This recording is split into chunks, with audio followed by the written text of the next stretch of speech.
Baik, ya. Bismillahirrahmanirrahim. Assalamualaikum warahmatullahi wabarakatuh. Waalaikumsalam warahmatullahi wabarakatuh. Alhamdulillah, alhamdulillah bil alamin wassalatu wassalamu ala Muhammadin nabiyil mursalin Sayyidina Muhammad sallallahu alaihi wasallam wa ala alihi wa ashabihi ajma'in amma ba'du. Allahumma faqihna fid din wa alimna at-ta'wil. Baik Bapak Ibu semuanya, apa kabar? Selamat pagi. Oke, masih ada yang Alhamdulillah Pagi Bu, sehat tetap Ustazah. semangat Bu. Selamat Oke, pagi. pagi. Ya, ini masih banyak yang off cam. Silakan Bapak Ibu em, untuk ya dibuka kameranya jika yang nggak berhalangan.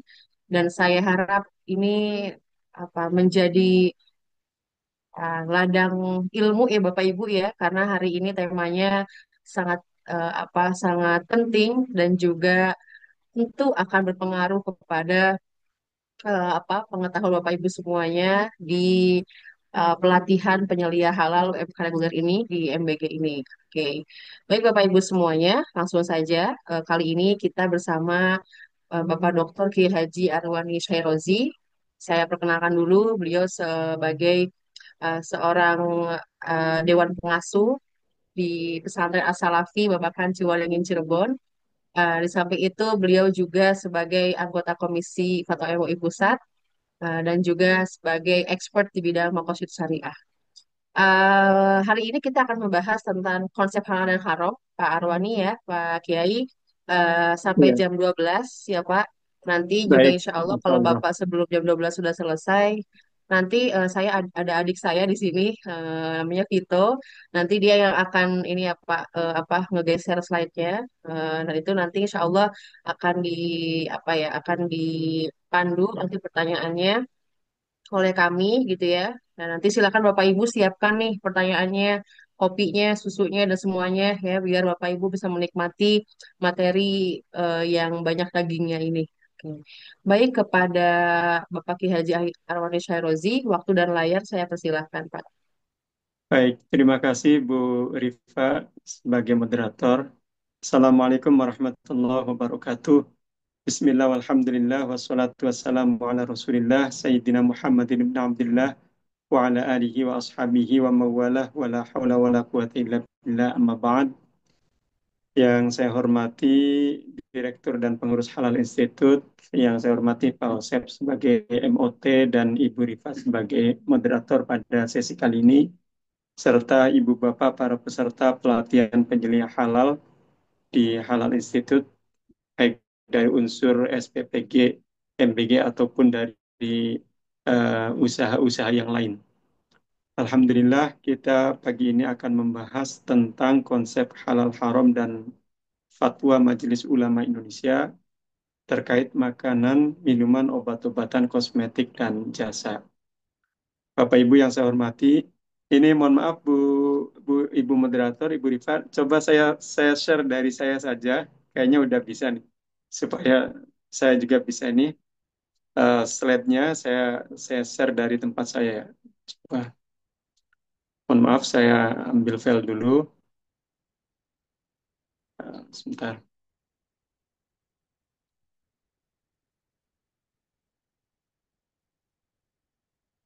saya coba share.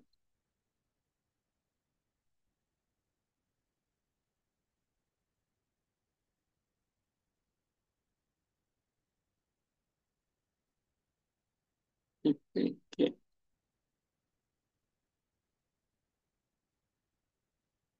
Baik, ya ini sudah muncul ya Bapak Ibu. Tentang konsep halal haram dan fatwa Majelis Ulama Indonesia.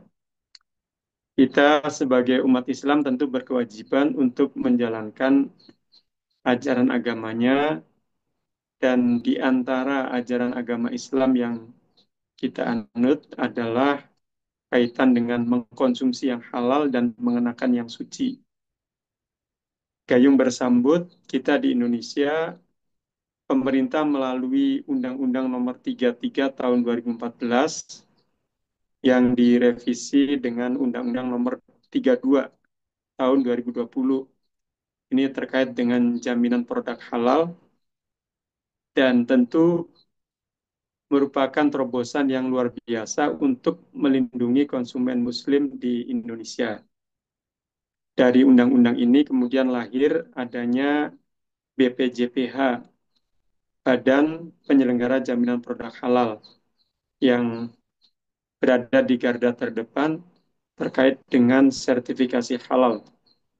Dan tentu ini bersinergi dengan berbagai instansi dan lembaga, di antaranya adalah Komisi Fatwa Majelis Ulama Indonesia yang menangani fatwa produk halal, dan juga bersinergi BPJPH ini dengan Badan Pengawas Obat dan Makanan atau BPOM.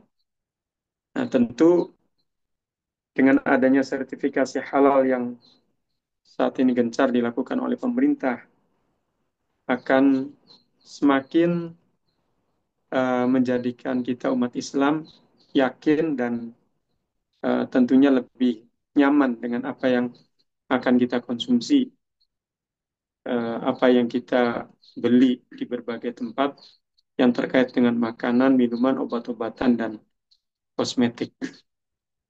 Berbicara tentang halal haram, perlu kita kaitkan dengan maqasid syariah, tujuan syariat.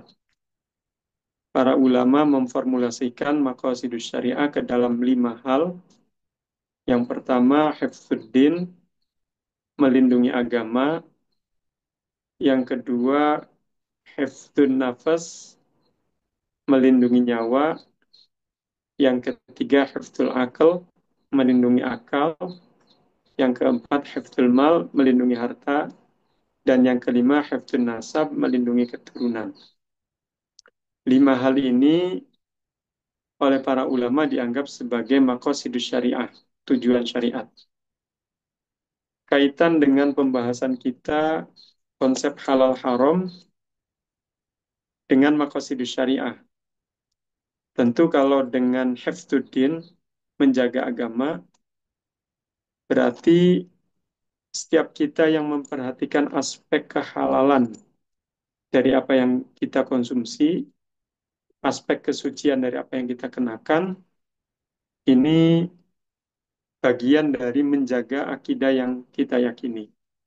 Artinya kita menjalankan ajaran agama yang kita yakini. Nah, tentu Hifdzuddin ini adalah merupakan poin pertama dalam maqasidus syariah, tujuan syariat. Yang kedua adalah hifdzun nafas, melindungi nyawa.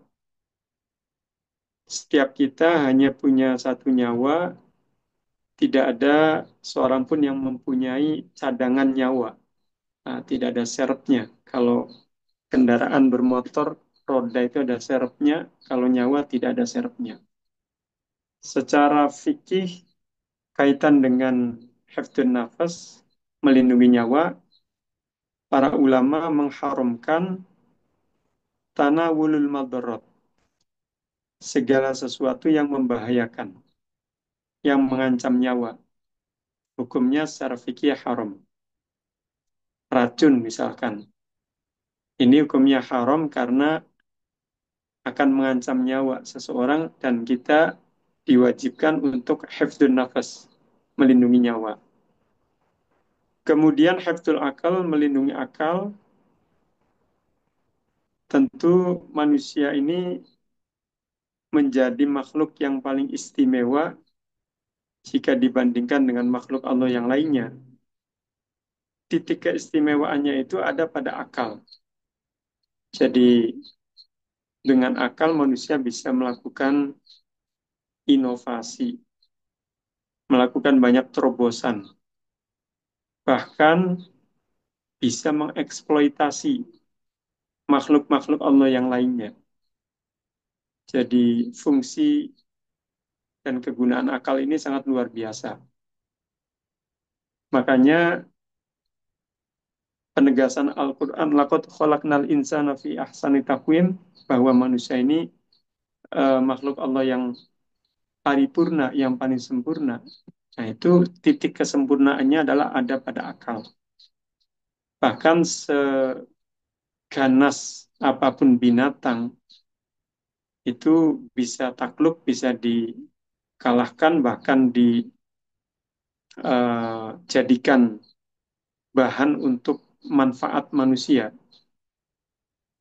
Dengan kecerdasan akalnya, dengan fungsi akalnya, manusia mampu mengalahkan, mengeksploitasi apapun. Seekor harimau, seekor buaya itu bisa ditaklukkan dan dieksploitasi, bahkan inovasinya ya kulitnya bisa menjadi dompet, menjadi sabuk, menjadi aksesoris yang digunakan oleh manusia. Nah, kaitan dengan fungsi akal ini, para ulama fikih mengharamkan al-muskirat, segala sesuatu yang memabukkan, yang merusak fungsi akal, baik benda cair ataupun benda padat. Jadi kecubung, ganja, opium, narkoba, minuman yang memabukkan, semua itu haram dalam perspektif ajaran agama kita, dan itu kaitannya dengan hifdzul akal, melindungi fungsi akal. Kemudian yang keempat adalah hifdzul mal, melindungi harta. Jadi harta yang kita miliki sesedikit apapun, sebanyak apapun, itu dalam mentasarrufkannya harus sesuai dengan kebutuhan, tidak sesuai dengan keinginan. Nah, dalam istilah fikih, konsep dalam mentasarrufkan harta itu adamul israf wa takdir. Harus tawasud, moderat, tidak boleh israf, boros, tidak boleh takdir, pelit. Jadi ada titik moderat. Makanya kaitan dengan pembahasan kita konsep halal haram, bisa saja orang mengkonsumsi suatu makanan atau minuman yang sebenarnya bahan baku atau makanan ini halal, bahkan sudah bersertifikat halal. Tapi karena ada unsur israf, menghambur-hamburkan harta, maka berubah menjadi haram. Nah, itu bisa. Misalkan ada orang yang dia kalau makan siang cukup dengan satu dua porsi, tapi satu ketika dia makan siang dengan 10 porsi sekaligus dalam satu waktu. Nah, ini bisa yang asalnya halal, bahkan makanannya sudah berlabel halal, itu berubah menjadi haram karena faktor israf, menghambur-hamburkan harta. Kemudian yang kelima adalah hifdzun nasab, menjaga keturunan. Jadi yang memahami konsep halal haram dan harus mengamalkan, mengaplikasikan dalam kehidupan keseharian kaitan dengan makanan, minuman, obat-obatan, kosmetik, dan jasa, itu bukan hanya diri kita, tapi juga anak kita, cucu kita, cicit kita, keluarga kita, semuanya juga harus memahami dan mengamalkannya.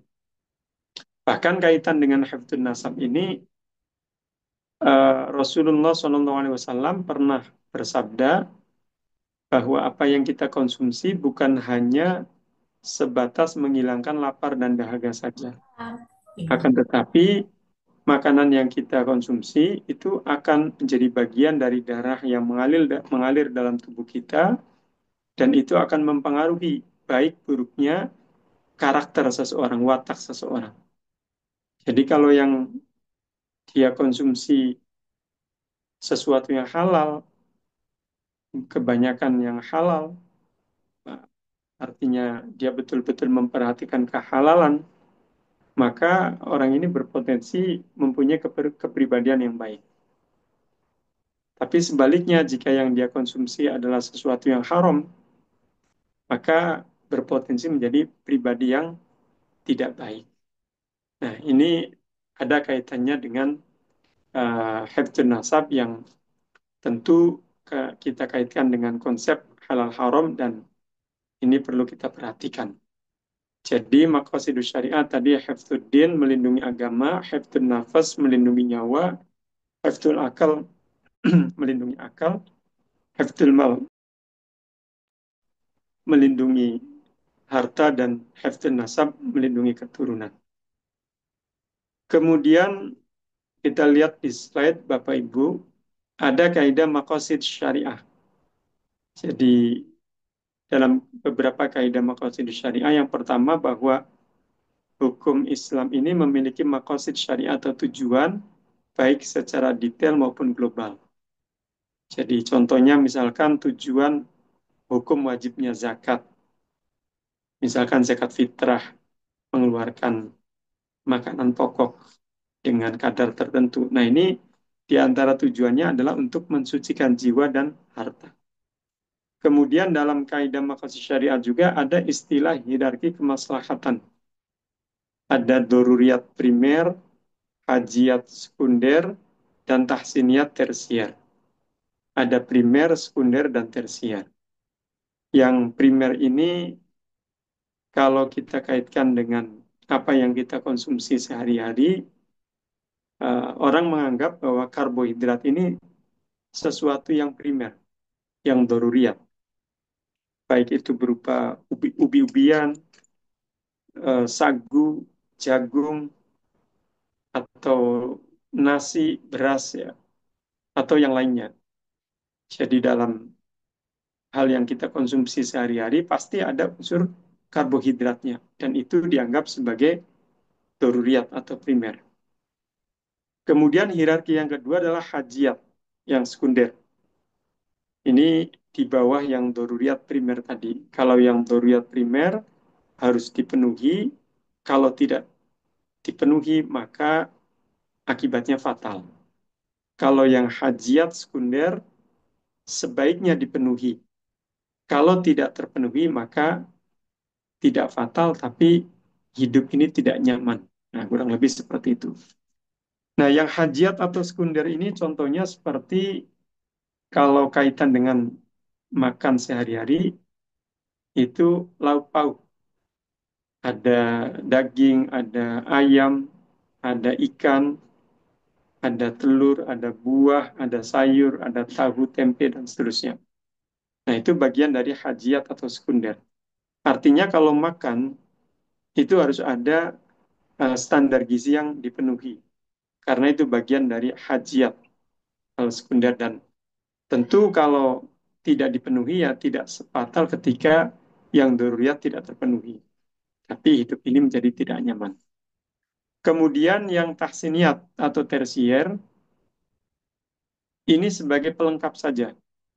Jadi kalau daruriyat primer, hajat sekunder, nah tahsiniyat ini dia pelengkap saja. Kalau makan itu ada sambelnya, ada bawang gorengnya, ada kerupuknya. Nah, itu yang sifatnya tahsiniyat, tersier. Artinya kalau tidak dipenuhi ya tidak masalah. Tapi kalau terpenuhi, nah ini akan menjadikan makan lebih lahap dan terasa lebih nikmat. Nah, kurang lebih seperti itu. Nah, dengan adanya tiga hierarki kemaslahatan ini, maka pola pikir kita jangan terbalik-balik. Artinya kita prioritaskan yang doruriat, primer. Kemudian hajiat sekunder, kemudian tahsiniyat tersier. Jangan kemudian yang tahsiniyat tersier ini diperjuangkan mati-matian, sementara yang hajiat dan duriyat hanya ala kadarnya. Nah, ini kaitan dengan pola pikir yang dengan hierarki kemaslahatan tadi. Kemudian juga ada istilah maslahat mafsadat. Maslahat ini hal bermanfaat, mafsadat ini hal berbahaya. Nah, ini akan menjadi salah satu pertimbangan para ulama dalam istinbatul ahkam asy-syar'iyyah, dalam mengambil kesimpulan hukum syar'i. Termasuk juga dalam fatwa produk halal.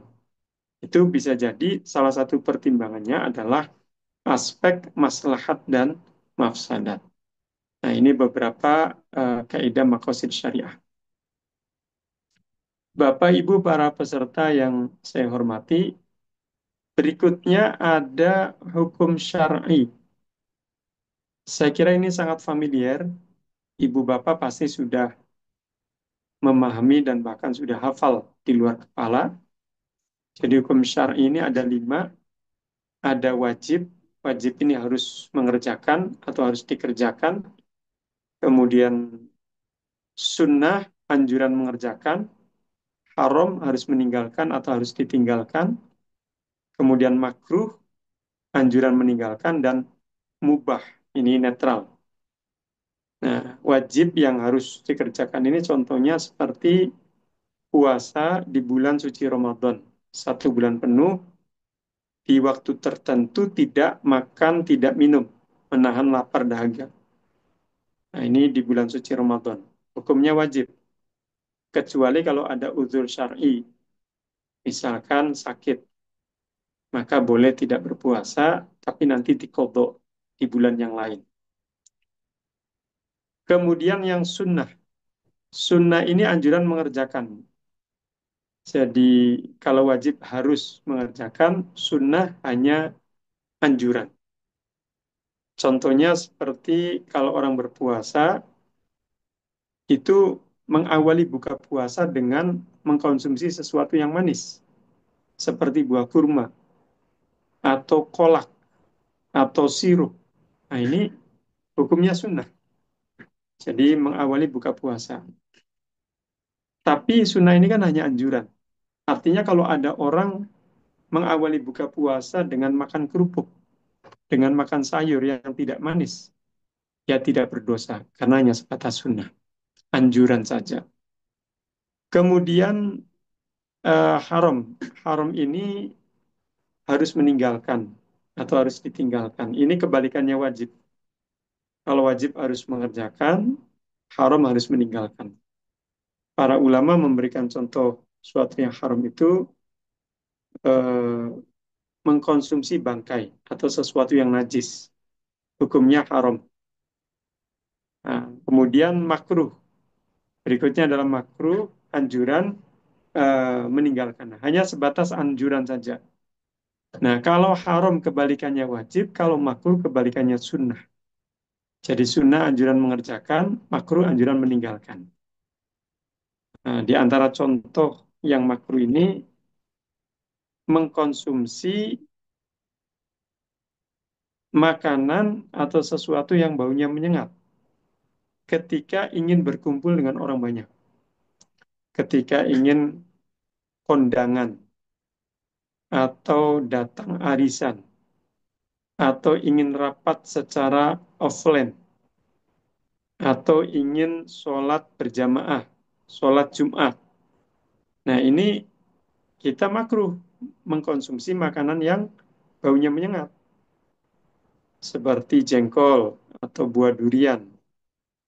Nah, ini tapi kalau ada orang maksa tetap makan sebelum berangkat kondangan, misalkan, ya tidak berdosa.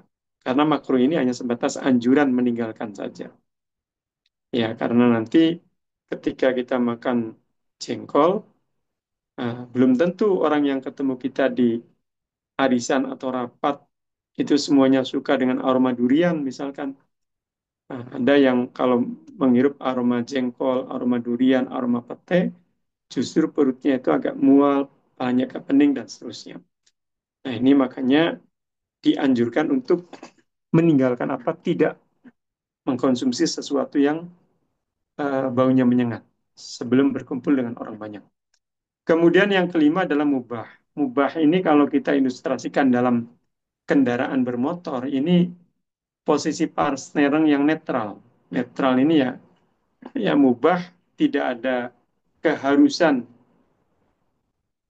untuk mengerjakan atau meninggalkan. Dan tidak ada anjuran untuk mengerjakan atau meninggalkan. Pokoknya netral. Contohnya seperti makan, minum, tidur, jalan-jalan. Itu semuanya mubah. Mau makan, mau minum, mau istirahat, mau jalan-jalan, terserah. Semuanya netral. Artinya tidak ada kaitan dengan mendapatkan pahala atau mendapatkan dosa. Dan seterusnya. Tidak ada anjuran dan juga tidak ada keharusan. Tapi yang mubah ini nanti bisa berubah, Bapak Ibu. Bisa berubah menjadi wajib, bisa. Bisa berubah menjadi haram juga bisa. Karena faktor eksternal, bukan faktor internal. Jadi mubah berubah menjadi wajib karena faktor eksternal. Mubah berubah menjadi haram juga karena faktor eksternal. Misalkan nih ada orang oleh dokter divonis Dia penyakit mah yang kronis, yang akut, penyakit pencernaan yang kata dokternya ini tidak boleh terlambat makan. Makan harus tepat waktu. Nah, makan bagi orang ini hukumnya menjadi wajib. Walaupun makan hukum asalnya adalah sunnah, apa mubah, ya, mubah dari netral kemudian berubah menjadi wajib. Itu tergantung faktor eksternal tadi. Baik, Bapak Ibu para peserta yang saya hormati, itu tadi hukum syar'i yang jumlahnya ada 5. Wajib, sunnah, haram, makruh, dan mubah. Berarti halal haram ini adalah termasuk dari al-akam asyariyah, dari hukum syar'i. Halal diperbolehkan, haram dilarang. Kemudian menjaga diri dari mengkonsumsi sesuatu yang haram adalah di antara cara untuk hifdzuddin. Di antara cara hifdzuddin menjaga agama, hifdzun nafas menjaga nyawa, hifdzul akal menjaga akal, hifdzul mal menjaga harta, dan hifdzun nasab menjaga keturunan. Kemudian halal haram tentu menjadi isu penting dalam Islam, khususnya terkait dengan menjaga maqasid syariah atau tujuan syariat. Berikutnya kita akan melihat urgensi halal haram, Bapak Ibu. Ini seberapa urgennya halal haram sehingga saat ini pemerintah kita di Indonesia dan juga pemerintah di negara-negara yang berpenduduk mayoritas Muslim di dunia yang lainnya itu gencar melakukan proses sertifikasi halal terhadap produk makanan, minuman, obat-obatan, kosmetik, dan jasa. Nah, ini kita akan melihat urgensinya dari 3 barometer. Yang pertama adalah barometer Al-Quran. Yang kedua barometer As-Sunnah. Yang ketiga barometer makalah ulama. Jadi dari 3 barometer ini kita akan melihat urgensi halal dan haram. Barometer yang pertama ayat Al-Quran. Di sini saya mengutip ada 2 ayat Al-Quran. Yang pertama surat Al-Baqarah ayat 168. A'udzu billahi minasyaitonir rajim. Bismillahirrahmanirrahim. Ya ayyuhan nasu kulu mimma fil ardi halalan thayyiba wa la tattabi'u khutuwati syaitan innahu lakum aduwwum mubin. Hai sekalian manusia, makanlah yang halal lagi baik dari apa yang terdapat di bumi dan janganlah kamu mengikuti langkah-langkah syaitan karena sesungguhnya syaitan itu adalah musuh yang nyata bagimu.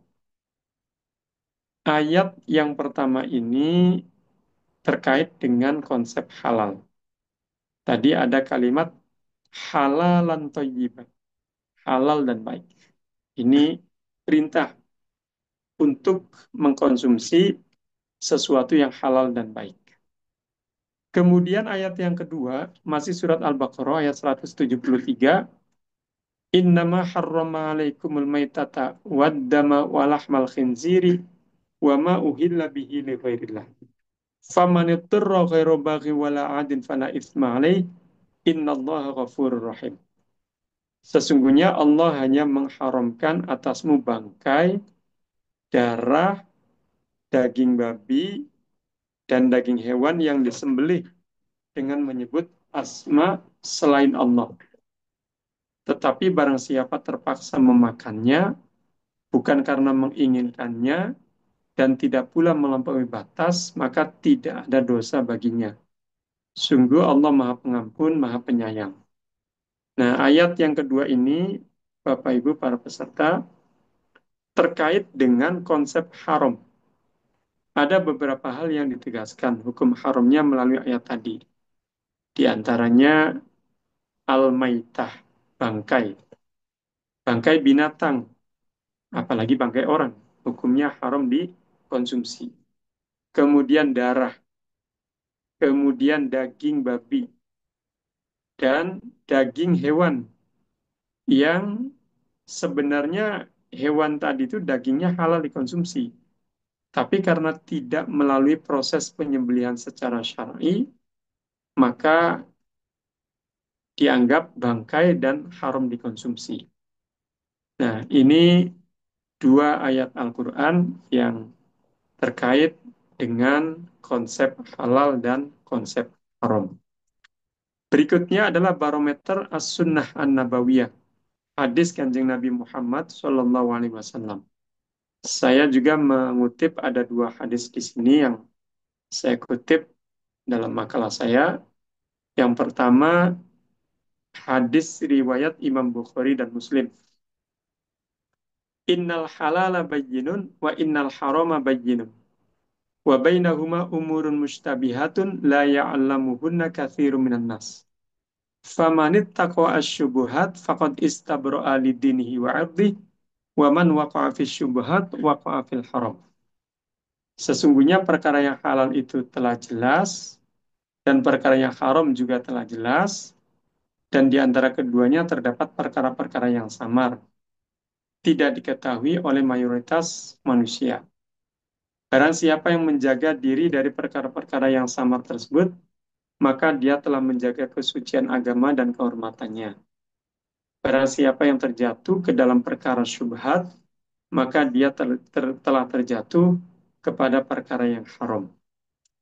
Nah, hadis yang pertama ini, Bapak Ibu, tadi ada penjelasan bahwa hal halal itu jelas, hal haram jelas, kemudian ada hal syubhat atau abu-abu, samar. Nah, yang abu-abu samar ini menjadi domainnya para ulama untuk mengkaji lebih dalam. Sehingga orang awam tidak boleh gegabah, tidak boleh sembrono. Karena yang samar ini harus betul-betul dikaji berbagai aspeknya sehingga nanti apa disamakan dengan yang halal atau dengan yang haram. Nah, kaitannya hadis ini, hadis riwayat Imam Bukhari Muslim ini hadis yang menjadi inspirasi utama adanya program sertifikasi halal yang sekarang gencar dilakukan oleh pemerintah kita di Indonesia melalui BPJPH, Badan Penyelenggara Jaminan Produk Halal, dan juga oleh pemerintah negara-negara berpenduduk Muslim lainnya di dunia. Nah, ini inspirasi utamanya dari hadis innal halala bayyinun wa innal harama bayyinun.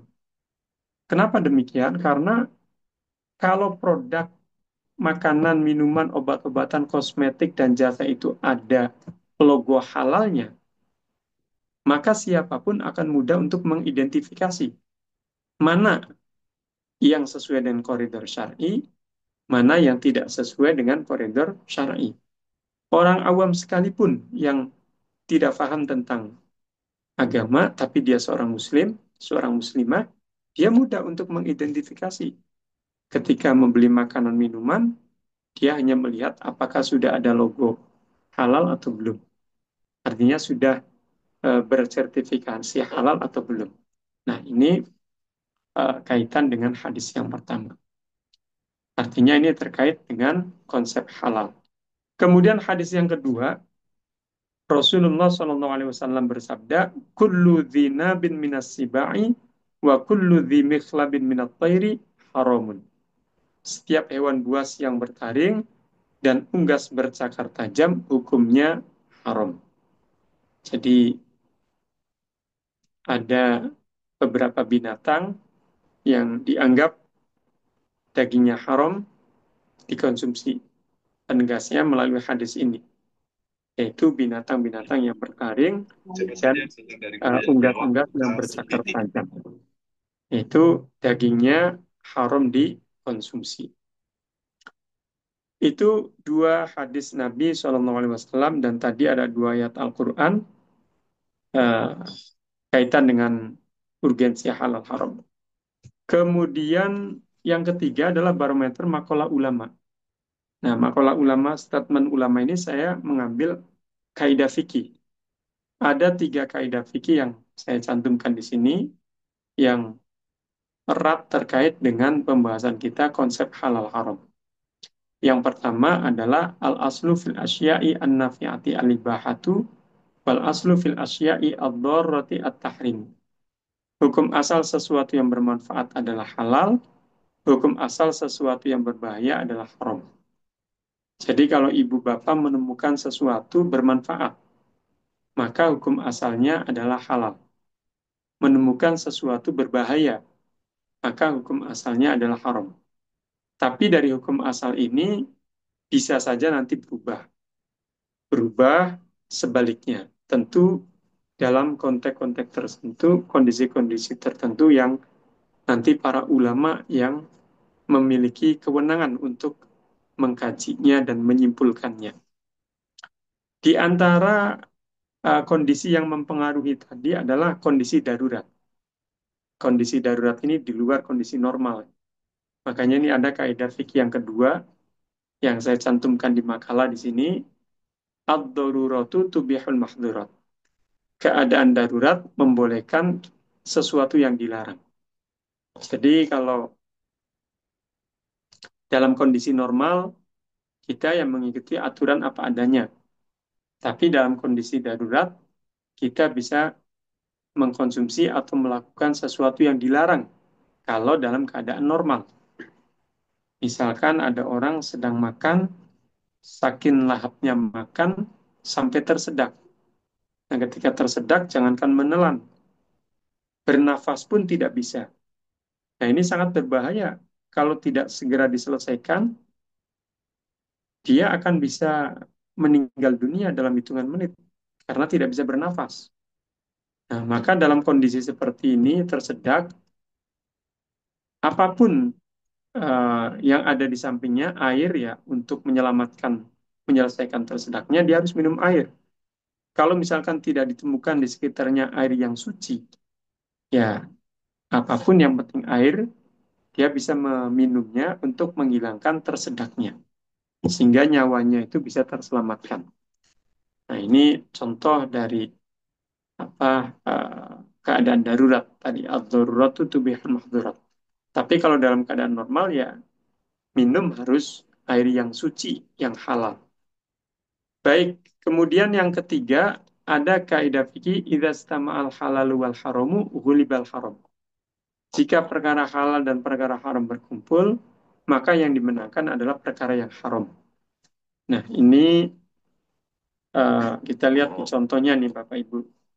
Misalkan ada orang punya potongan daging ayam hasil sembelihan secara syar'i. Artinya halal dagingnya. Rencananya mau dimasak dan dikonsumsi.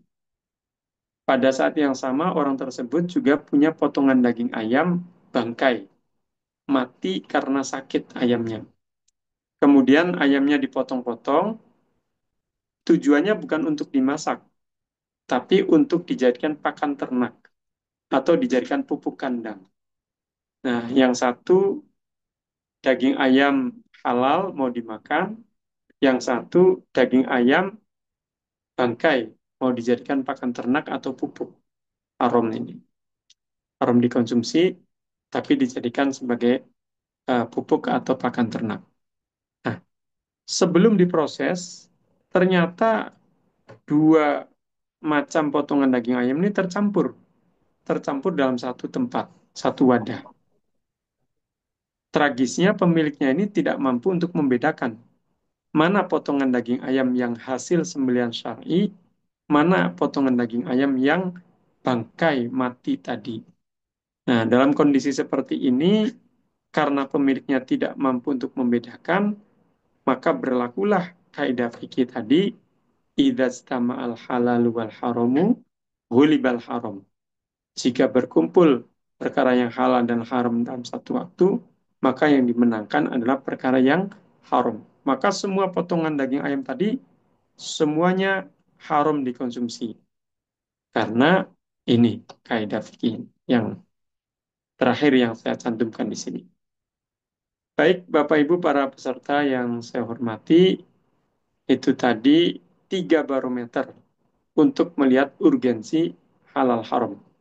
Jadi kalau tadi saya cantumkan hanya 2 ayat Al-Quran, 2 hadis Nabi, kemudian 3 makalah ulama, ini hanya sekedar contoh saja Bapak Ibu.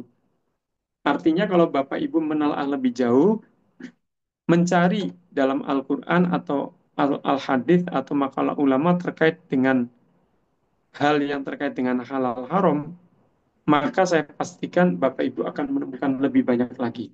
bukan hanya dua atau tiga yang saya cantumkan di sini. Kemudian ada istilah tadi Bapak Ibu, makanan yang halal dan thayyib. Halal dan thayyibah.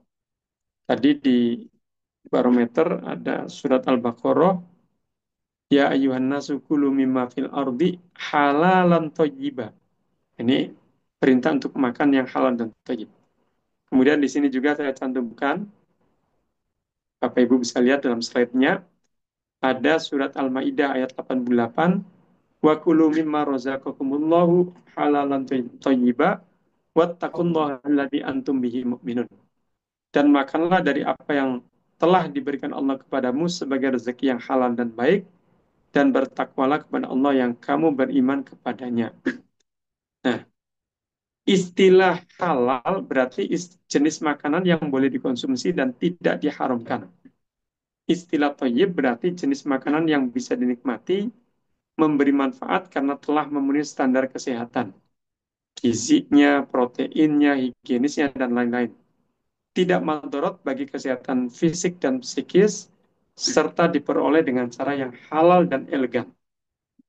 Jadi nanti begini Bapak Ibu, makanan yang kita konsumsi itu ada kalanya statusnya halal toyib, ada kalanya halal ghair toyib. Ini yang halal ya. Ada kalanya toyib, ada kalanya ghair toyib. Baik dan tidak baik. Contoh misalkan makanan yang halal dan toyibah. Ada orang makan kue, kondisi kuenya masih layak untuk dikonsumsi. Kemudian dia mendapatkannya dengan cara yang elegan. Ini tentu kalau mencuri haram ya. Ini bukan mencuri. Dia cara elegan, misalkan dia membuat sendiri kuenya, atau diberi dari orang lain, atau dia membeli dari satu tempat, satu toko. Nah, kemudian dia makan. Nah, ini statusnya halal atau thayyibah. Bisa saja ada orang makan makanan kue, misalkan halal ghairu thayyib, halal tapi tidak baik. Karena misalkan kondisi kuenya sudah agak basi, tetap dimakan. Nah, ini bisa jadi ya halal ghairu thayyib. Setelah dia makan kue tadi, ternyata perutnya agak mual, kepalanya agak pening.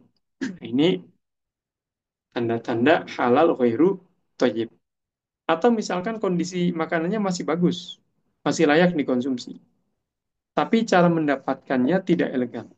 Artinya dia mendapatkan kue atau makanan tadi dengan cara meminta secara paksa dari orang lain. Minta maksa dari temannya, dari saudaranya, sehingga diberikan dengan ngosong, tidak sepenuh hati. Nah, ini ketika dimakan, walaupun kondisinya masih bagus, masih layak, ini dengan cara mendapatkan yang tidak elegan, bisa bisa jadi itu hukumnya adalah halal wairu thayyib, halal dan tidak baik. Jadi yang level tertinggi itu ya bagaimana kita mengkonsumsi sesuatu itu yang halal dan thayyiban. Baik Bapak Ibu para peserta yang saya hormati, kemudian ada sebab keharaman sesuatu. Sebab keharaman sesuatu di sini ada 6 Bapak Ibu. Ini saya merangkum dari berbagai sumber, dari Al-Quran, dari As-Sunnah, dari penjelasan ulama, dan seterusnya. 6 hal yang menjadi sebab keharaman sesuatu. Yang pertama, an-najis, awil mutanajis. Najis atau terkena najis. Contoh yang najis, nanah, darah. Ini hukumnya haram dikonsumsi. Kemudian yang mutanajis, contohnya ada buah anggur, buah salak mau dimakan jatuh menimpa kotoran binatang. Nah, pas mau dimakan buah apelnya jatuh menimpa kotoran binatang. Dalam keadaan buah apel tadi terkena kotoran binatang dan belum disucikan, belum dibersihkan, maka hukumnya haram dikonsumsi. Tapi kalau buah apel tadi dibersihkan dengan air, bersih lagi, suci lagi, maka kembali suci dan kembali halal dikonsumsi. Nah, itu. Kemudian yang kedua, al-qadar awil khobath, kotor dan jijik. seperti kecoa dan belatung. Haram dikonsumsi karena kotor dan jijik. Al-kadar awil khobat. Kemudian yang ketiga, al-doror, membahayakan. Tadi seperti racun. Ini haram dikonsumsi karena mengancam nyawa. Kemudian al-iskar, memabukkan. Seperti kecubung, opium, ganja, narkoba, minuman yang memabukkan. Haram karena ada unsur iskar, memabukkan, merusak fungsi akal. Kemudian al-iskar, al-muftarisah, binatang buas, seperti serigala dan elang. Ini juga hukumnya haram dikonsumsi. Jadi kalau ada orang menyembelih secara syar'i seekor harimau, seekor burung garuda atau burung gagak misalkan, ini dagingnya haram dikonsumsi. Kenapa? Karena burung elang, burung gagak, serigala, harimau itu termasuk kategori al-muftarisah, binatang buas yang dagingnya itu haram dikonsumsi. Kemudian al-barmaiyah, yang terakhir adalah al-barmaiyah, binatang amfibi, hidup di dua alam, seperti katak dan sesilia. Jadi bisa hidup di air, bisa hidup di darat. Ini haram dikonsumsi.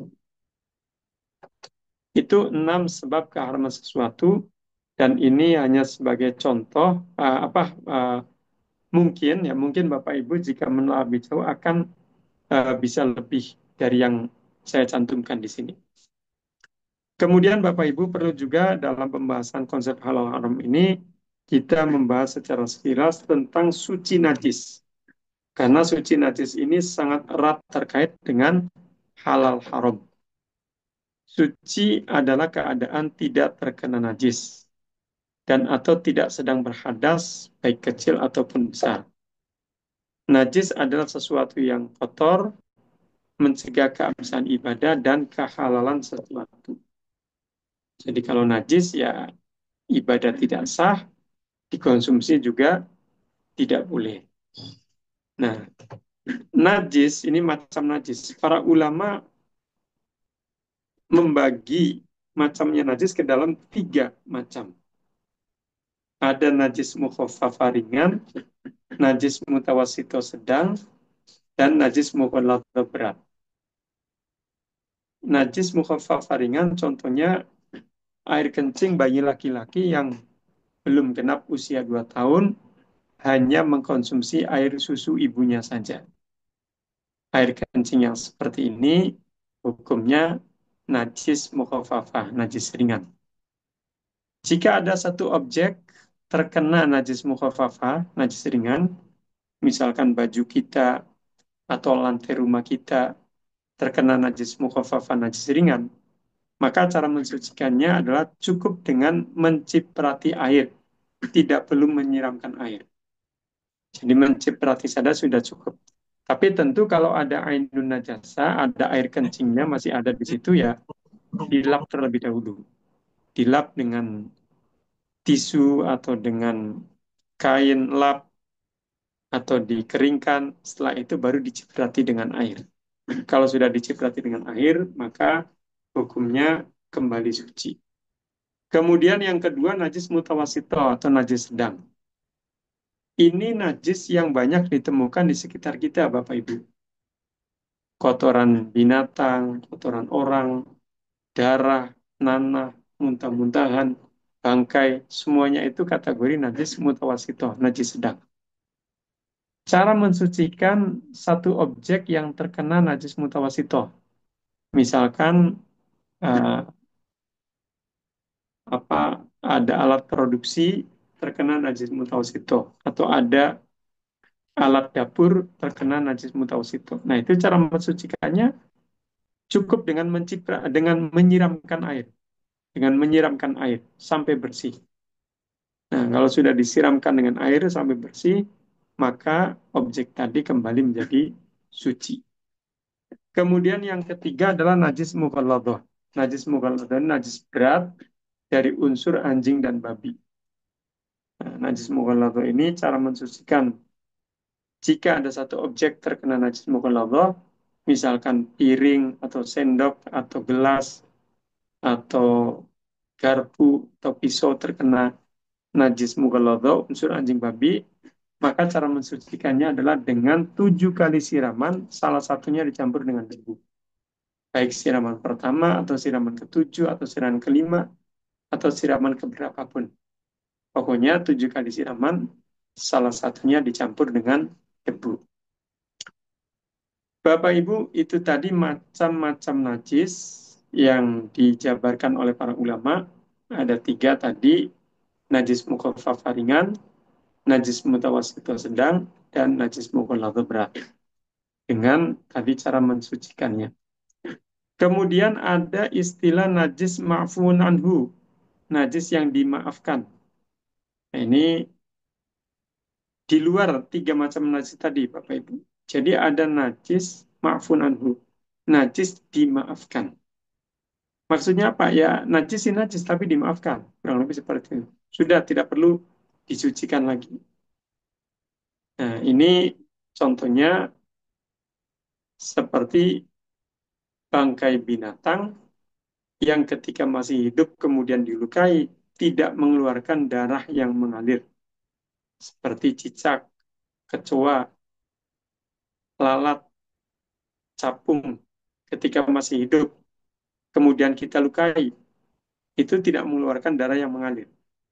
Maka ketika mati menjadi bangkai, bangkainya ini dihukumi najis, tapi maafun anhu. Bangkainya dihukumi najis, tapi dimaafkan. Makanya kalau ada orang mau minum kopi, mau minum teh, pas mau diseruput, ternyata, oh di cangkirnya ini ada bangkai lalat. Nah ini sudah tidak apa-apa. Itu najis tapi maafun anhu, tapi dimaafkan. Lalatnya diambil, dibuang, kemudian secangkir kopi atau teh atau susunya masih bisa dikonsumsi. Karena najis maafun anhu tidak perlu disucikan, tapi dimaafkan. Kemudian contoh lain, misalkan ada orang sedang membakar daging anjing atau daging babi. Kemudian orang lain lewat di depannya dan baju dan tubuhnya itu terkena asap bakaran tadi. Nah, ini juga oleh para ulama dianggap eh, najisnya itu maafun anhu, dimaafkan. Sudah itu najis tapi tidak perlu disucikan. Atau contoh lain, misalkan ada orang jualan makanan, kue-kuean, goreng-gorengan di satu tempat yang berdekatan dengan selokan atau tempat pembuangan sampah. Di mana selokan dan tempat pembuangan sampah ini kan potensi najis itu Bapak Ibu. Kemudian kita melihat secara kasat mata, banyak sekali lalat berterbangan dari selokan terbang hingga ke gorengan, kue-kuean. Dari tempat-tempat sampah terbang hingga ke makanan-makanan tadi. Nah, ini bagaimana hukumnya? Secara fikih itu hukumnya najis, tapi maafun anhu, tapi dimaafkan. Artinya dimaafkan, sudah tidak apa-apa, gorengannya, kue-kueannya tetap boleh dimakan tanpa perlu disucikan terlebih dahulu. Nah, kurang lebih seperti itu. Itu kaitan dengan najis maafun anhu. Berikutnya, Bapak Ibu, relasi antara suci najis dengan halal haram. Nah, di sini saya mencantumkan ada 3 relasi. Yang pertama, sesuatu yang halal dikonsumsi bisa menjadi haram jika mutanajis terkena najis. Nah, ini yang halal berubah menjadi haram saat terkena najis. Ya, contohnya tadi buah apel mau dimakan, buah apel ini kan halal, mau dimakan jatuh menimpa kotoran binatang. Nah, dalam keadaan terkena najis, belum disucikan, hukum buah apel tadi haram dikonsumsi. Itu yang relasi yang pertama. Kemudian relasi yang kedua, sesuatu yang suci tidak otomatis halal dikonsumsi. Jadi ada sesuatu itu hukumnya suci, tapi haram dikonsumsi. Contohnya seperti kecubung, opium, ganja. Itu kalau ada orang sholat, kemudian di saku bajunya ternyata ada daun kecubung, ada ada opium, ada daun ganja. Nah itu sholatnya tetap sah karena daun kecubung, opium, ganja tadi tidak najis. Tapi kalau dikonsumsi lain lagi. Artinya hukumnya haram karena ada unsur iskar, memabukkan, merusak fungsi akal. Kemudian halal haram identik dengan hal yang dikonsumsi, suci najis identik dengan hal yang digunakan atau dikenakan. Nah, ini identiknya saja. Walaupun secara faktanya ya apa sertifikat halal itu yang mencakup apa yang dikonsumsi dan juga apa yang digunakan walaupun tidak dikonsumsi. Jadi satu saat nanti ibu bapak jangan kaget misalkan ibu bapak menemukan freezer atau kulkas berlabel halal. Nah, ini bukan berarti ada orang yang menu makan siangnya itu pakai cacakan freezer atau kulkas. Bukan. Katanya kan apa? Karena di situ ada logo halalnya. Berarti halal dikonsumsi. Bukan. Jadi ini maksudnya ada logo halal di freezer, kulkas, lemari itu bahwa freezer ini aman, tidak mengkontaminasi najis apapun yang ada di dalamnya. Kue-kuean, buah-buahan, sayuran, makanan yang ada dalam kulkas ini tidak akan terkontaminasi oleh najis. Kenapa? Karena ternyata menurut pakar elektronik, komponen pendingin dalam freezer atau kulkas itu ada yang terbuat dari unsur babi, ada yang terbuat dari unsur selain babi. Nah, artinya kalau terbuat dari unsur babi, maka ini akan fatal akibatnya. Semua makanan yang ada di dalam freezer atau kulkas itu akan terkontaminasi najis dan najisnya mukhalaf berat, ini sangat riskan untuk mensucikannya. Nah, kalau misalkan unsur pendingin dalam freezer tadi tidak terbuat dari unsur babi, maka ini tidak ada masalah. Artinya itu yang diberi logo halal di freezernya, yang tidak dari unsur babi tadi. Baik, Bapak Ibu para peserta yang saya hormati, itu tadi relasi antara suci najis dengan halal haram.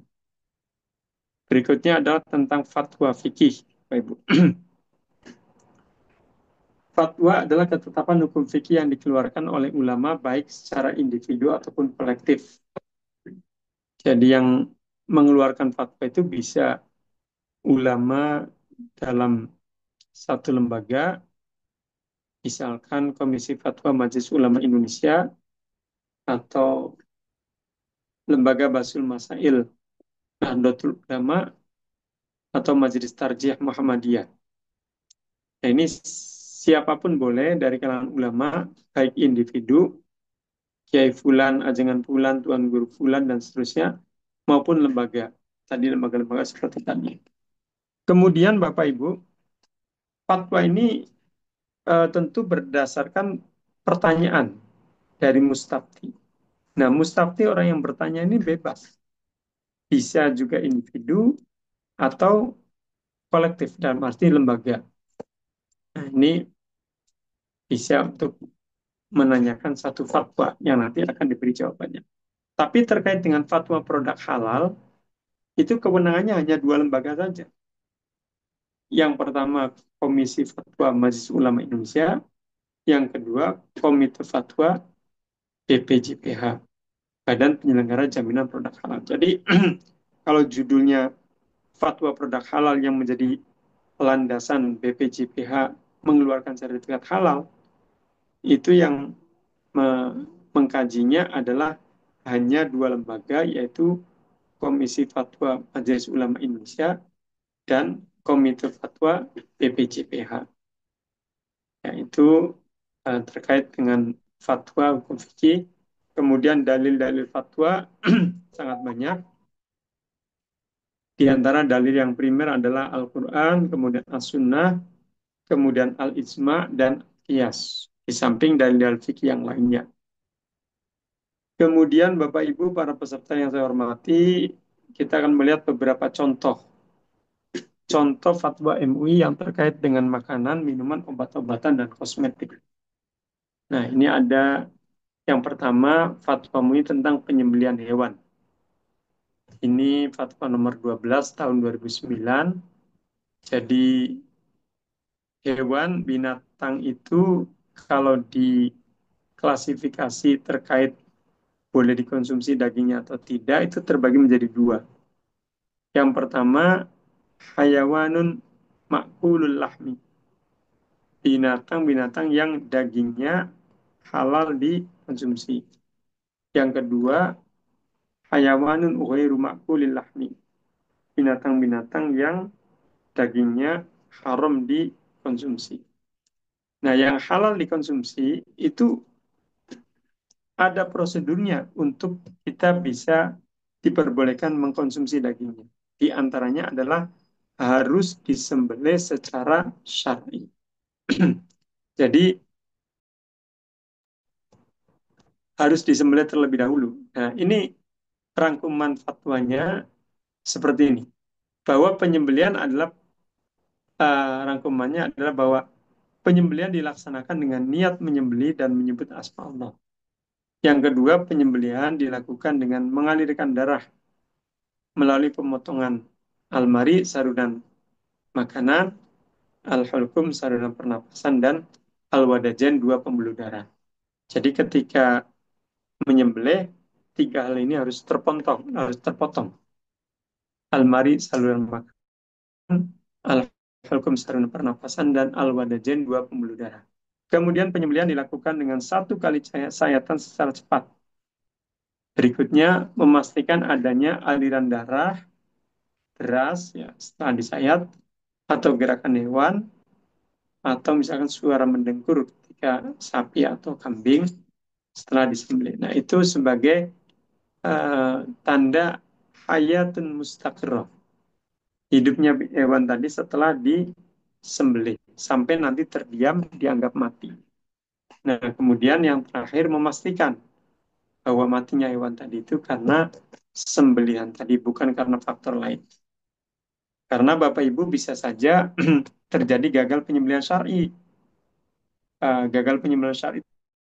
Jadi ada orang menyembelih binatang, betul dia mengikuti prosedur secara syar'i.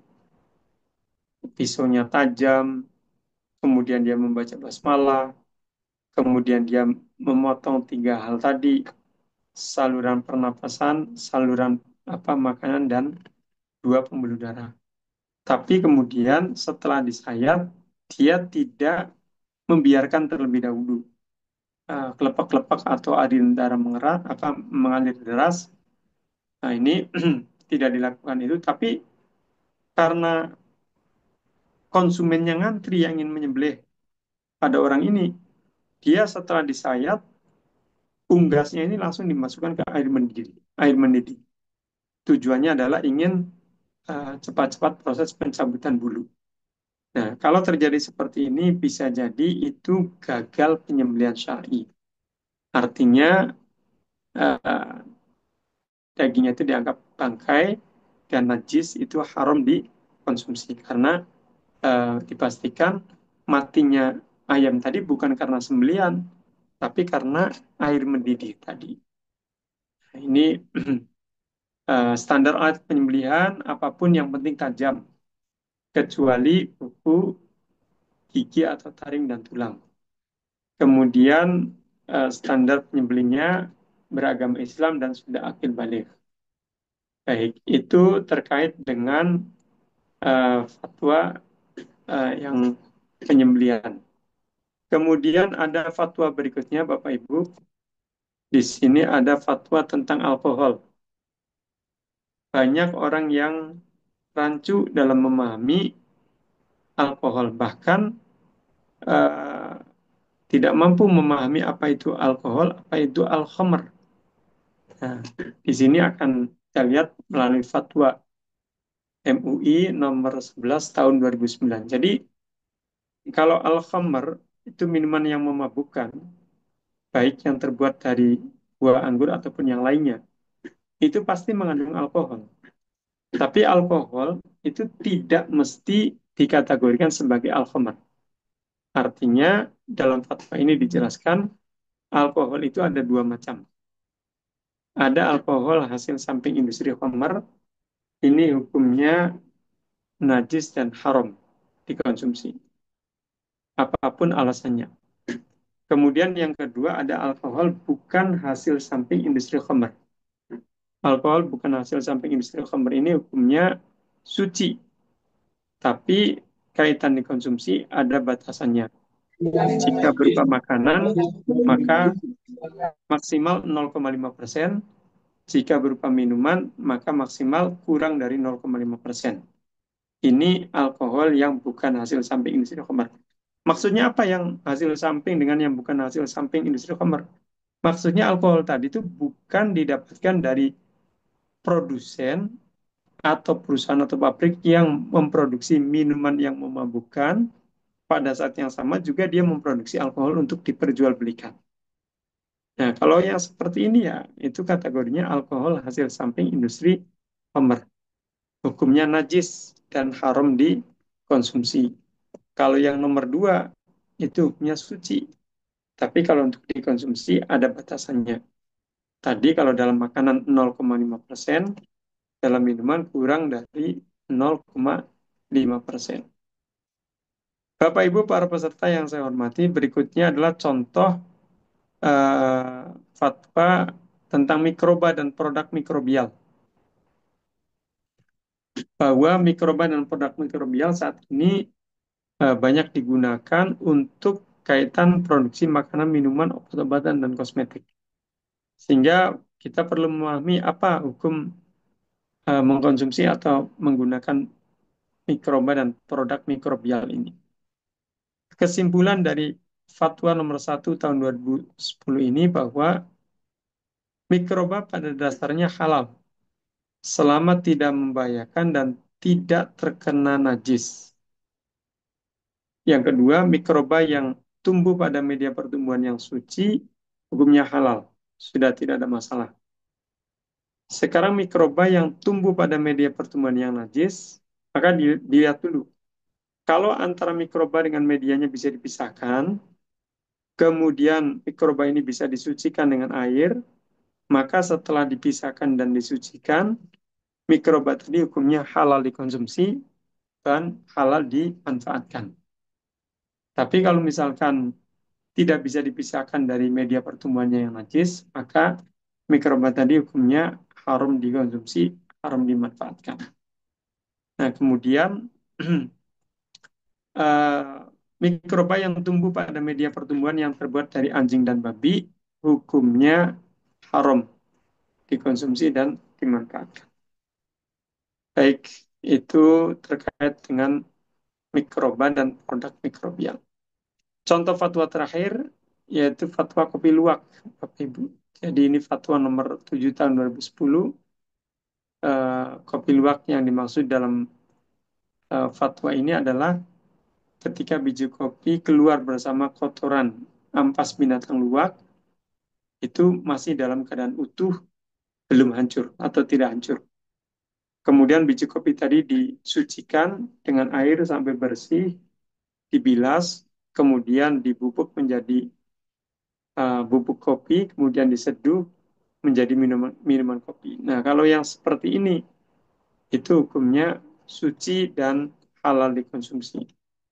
Tapi jangan sampai biji kopi yang dimakan binatang luwak ini keluar bersama kotoran binatang luwak sudah dalam keadaan hancur. Nah, kalau sudah dalam keadaan hancur, maka tidak bisa disucikan dan itu menjadi haram dikonsumsi atau dimanfaatkan. Karena sudah tidak lagi menjadi kopi luwak, tapi kopi kotoran luwak. Nah, seperti itu ya, Bapak Ibu.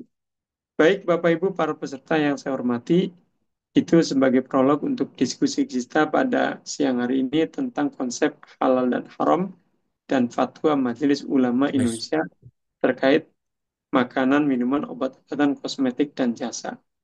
Kita masih ada waktu kurang lebih 40 menit ke depan, bisa kita gunakan tes untuk tes. tanya jawab dan diskusi. Baik, waktu saya kembalikan kepada Ibu Rifa sebagai moderator. Ya, Iya, baik. Ya, Alhamdulillah. Terima kasih Bapak Dr. Kiai Haji Arwin Syairozi telah menyampaikan beberapa materi yang hari ini menurut saya cukup penuh dagingnya ya Bapak ya. Saya tadi menyimak ada ada beberapa hal yang harus kita awasi ya dari segi beberapa fatwa MUI mengenai mungkin nanti ada yang namanya najis, nanti ada juga yang misalnya ada namanya barang yang mensucikan. Kita harus jelas juga ya, ada yang mutohir, mutohir, ada yang mutohir dan sebagainya. Dan untuk saat ini mungkin saya akan memberikan 3 kesempatan untuk para peserta untuk bertanya di sesi kali ini. Oke, silahkan. Oke, tadi sudah ada yang raise hand ya. Saya akan persilahkan dulu kepada Muhammad, Bapak Muhammad siapa Pak? Oke, silahkan dibuka kameranya. Dibuka Muhammad Sofyan. Yang kedua ada Ibu Rapsodi Dini. Lalu ada lagi, biar ganjil ya teman-teman nih. Ada lagi, satu lagi. Oke, dua dulu deh kalau gitu. Oke, silakan untuk dibuka Ya, mic-nya. Silakan Pak ya. Sofyan. Terima kasih Bu Rifa. Bismillahirrahmanirrahim. Assalamualaikum warahmatullahi wabarakatuh. Waalaikumsalam Waalaikumsalam warahmatullahi warahmatullahi wabarakatuh. wabarakatuh. Pertama kami ucapkan terima kasih kepada Pak Kiai yang telah memberikan materi. Semoga ini Baik, menjadi sama-sama. ilmu yang bermanfaat bagi kami Pak Kiai dan Amin. semoga menjadi amal jariah bagi Pak Kiai dan pihak yang terkait dalam kegiatan ini. Begini Pak Kiai, kemarin kan Baik, di berita-berita silakan. sempat viral ini terkait adanya wadah makanan MBG yang mengandung bahan babi itu. Itu kan sempat viral, itu langsung heboh itu dibilang ini haram, ini apa? Haram ini MBG karena wadahnya mengandung bahan babi. Tapi di lain hal, makanan hasil uang korupsi misalkan hasil mencuri, riba, alkohol itu kan semua juga haram, Pak. Kiai. Tapi pada saat mereka pelaku korupsi, peminum minuman keras ini diberikan babi, mereka langsung bilang, oh ini haram, ini nggak boleh, ini haram. Padahal kan sama saja kan Pak Kiai. Alkohol Iya, juga haram, riba juga haram. Tapi begitu mereka diberikan babi, mereka nggak mau Pak Kiai. Mereka bilang, wah ini haram. Nah, yang saya mau tanyakan, apakah di dalam Islam memang ada tingkatan-tingkatan haram? Atau babi itu memang maskotnya haram, sehingga yang melakukan perbuatan haram dikasih babi pun mereka nggak mau. Padahal kan sama-sama haram itu Pak Kiai. baik. Ya kan? Ya, saya kira itu saja pertanyaan saya, Pak Kiai. Terima kasih. Assalamualaikum warahmatullahi wabarakatuh. Waalaikumsalam Waalaikumsalam warahmatullahi warahmatullahi wabarakatuh. wabarakatuh. Ya, oke. Ini Pak Yai mau langsung jawab atau tunggu dulu, Pak? boleh langsung jawab saja atau gimana Boleh, baiknya? boleh. Silakan. Langsung jawab ya. Baik, tadi Pak Sofyan ada pertanyaan. Jadi eh, beberapa sebab keharaman itu diantaranya tadi kalau dari materialnya ya misalkan karena itu bangkai atau karena itu dari apa daging babi dan seterusnya. Nah, ini kan jelas haram. Kemudian ada contoh kasusnya kaitan dengan MBG ya, karena ini pesertanya Bapak Ibu kebanyakan dari SPPG, MBG. Nah, ini ya contohnya ada isu wadah makan MBG itu ada yang apa terbuat dari kandungan babi dan seterusnya. Nah, tapi pada saat yang sama itu sebab misalkan makanan yang dibeli dari hasil uang riba atau dari korupsi itu juga kan haram, nah, kurang lebih seperti itu. Jadi kalau kaitannya dengan sertifikasi halal, itu yang menjadi fokus penekanan ada dari bahan baku, kemudian proses produksi, kemudian proses pengemasan, kemudian pendistribusian, penamaan produk. Nah, ini aspek-aspek ini yang menjadi perhatian. Nanti apakah diberi sertifikat halal atau tidak? Artinya dianggap halal atau tidak. Nah, secara fikih memang betul bahwa apa yang tadi kalau itu sudah jelas ya, kalau bahan-bahannya dari sesuatu yang najis ya jelas haram dikonsumsi. Nah, sekarang yang dibelinya itu dari uang yang haram, taruhlah dari korupsi atau dari riba, rentenir dan seterusnya. Nah, ini bagaimana? Jadi nanti ada ancaman dosa sebagai maksiat ya, Pak Sofyan dan Bapak Ibu.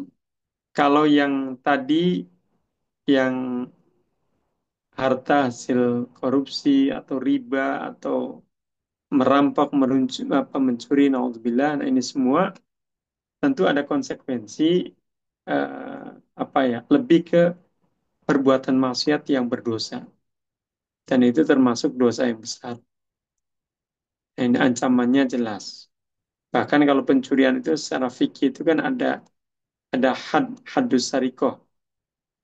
Nah, tapi kalau kaitan dengan halal haram dalam arti topik kita pada hari ini, ya itu lebih kepada bahan-bahan baku, kemudian proses produksi, kemudian pengemasan, dan seterusnya, sehingga ya betul-betul clear bahannya itu halal, tidak terkontaminasi ketika prosesnya, dan semuanya safety, aman, tidak terkontaminasi oleh najis. Nah, jadi seperti itu Pak Sofyan. Jadi kalau yang harta-harta tadi lebih ke maksiat berdosa, kalau yang sertifikat halal ini lebih untuk memastikan bahwa makanannya itu bukan dari bahan baku yang najis, yang haram, dan prosesnya pun sudah clear, terpantau, tidak terjadi kontaminasi najis. Iya, itu jawabannya Pak Sofyan dan Bapak Ibu. Iya, Pak Kiai. Terima kasih atas jawabannya, Pak Kiai. Iya, Oh sama-sama. iya, Ya, saya kira udah jelas oke. sekali Berarti lebih ke ikhtiar jawabannya. gitu ya Pak ya? Ya, ya, terima kasih, Bu Rif. Oke, Sama-sama. ya oke. Ya, baik. Selanjutnya yang kedua, boleh saya kasih kesempatan buat Ibu Rapsodi. Mbak, silakan Mbak. Ya, terima kasih kesempatannya, Oke. Bu Diva dan Pak Ya, Arwani. silakan. Iya, izin bertanya, Pak. Jadi kalau misalnya dari suppliernya, itu misalkan kita pakai supplier ayam atau daging, itu belum ada hukum halal atau haramnya, apakah berarti kita harus mencari supplier yang lain yang memang sudah ada sertifikasi halal atau haramnya? Kemudian untuk pertanyaan yang kedua, jika kita membeli bahan daging atau ayamnya itu di pasar, nah itu bagaimana kita mengetahui untuk status halal haramnya? Sekian pertanyaannya, terima kasih. Baik, ini langsung saja dijawab ya Bu Rifa. Tadi pertanyaan dari Bu Rapsodi ya, terkait dengan supplier ayam yang belum bersertifikat. Nah, ini saya menjawabnya ada dua jawaban nih, Bapak Ibu, terutama Bu Rapsodi sebagai penanya. Jadi kalau kita mengkonsumsi daging-dagingan, kalau memang sebaiknya dan diupayakan kita mendapatkan daging-dagingan itu dari sumber yang sudah bersertifikat halal. Artinya penyembelihnya itu sudah juru sembelih halal, kemudian RPH atau RPU-nya itu sudah bersertifikat halal. Tapi kan sampai saat ini mungkin kalau di daerah-daerah masih agak sulit. Mungkin di daerah tertentu bahkan tidak ditemukan. Nah, ini bagaimana? Saya jawab, kalau secara fikih, ini secara fikih nih. Kalau secara fikih, ketika kita ingin mengkonsumsi daging ayam atau daging kambing, daging yang lainnya, kalau kita menyembelih sendiri, oke, itu nggak ada masalah. Kita sembelih secara syar'i, yakin bahwa kita menyembelih secara syar'i. Kalau kita beli di pasar, ini termasuk pertanyaan yang kedua nih, Bu Arabsodi. Kita beli di pasar atau di satu tempat.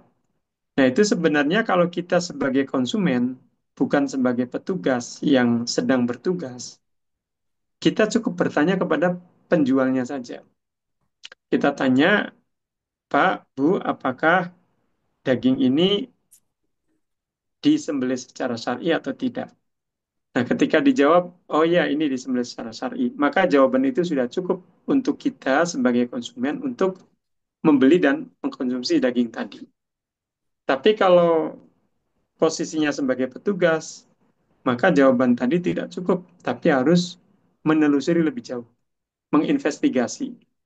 Coba kalau penyembelihan secara syar'i, mana tempatnya, siapa yang menyembelihnya, sudah bersertifikat halal belum, juru sembelihnya, kemudian bagaimana prosesnya, diperlihatkan. Nah, sampai clear semua tentu. Karena ini kaitan dengan tugas. Jadi kalau hanya sekedar konsumen, ya kita bertanya kepada penjual, itu jawaban itu sudah cukup. Nah, kaitan dengan proses sertifikasi halal, nah ini kan nanti tidak cukup hanya tadi misalkan hanya kita bertanya dan seterusnya, tapi harus betul-betul clear. Yang utama sih harus dari supplier yang bersertifikat halal. Tapi kalau tidak ada ya paling tidak harus memastikan bahwa proses penyembelihannya itu betul-betul secara syar'i. Ya, itu jawabannya Bu Arab Saudi.